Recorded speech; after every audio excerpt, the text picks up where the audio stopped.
আমার ভাই শহীদ শরীফ ওসমান হাদির মৃত্যু হয়েছে। তার মৃত্যু হয়নি, আসলে তাকে রাষ্ট্র মেরে ফেলেছে।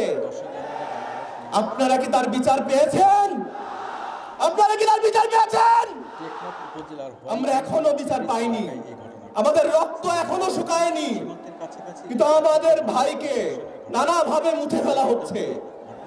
আমাদের এই নির্বাচনে 10 দলের একসাথে হওয়া এই জন্যই আমরা ইনসাফ কায়েম করতে চাই। ক্লিষ্ট ভাষায় কথা বলেছেন, তো সেই জায়গা থেকে আমরাও সেই আওয়াজ, সেই কণ্ঠের সাথে লড়াই করে যেতে চাই। আমরা সিরাজগঞ্জকে চাঁদাবাজ মুক্ত, দুর্নীতিবাজ মুক্ত, বালুখোর মুক্ত করতে চাই। টেকনাফ উপজেলার হোয়াইক্যাং তেচ্ছি ব্রিজ এলাকায় এই ঘটনা ঘটে। স্থানীয়রা জানান, সীমান্তের কাছাকাছি এলাকা থেকে হঠাৎ গুলিবর্ষণের ঘটনা ঘটে। এতে গুলিবিদ্ধ হয়ে ঘটনাস্থলে এক শিশুর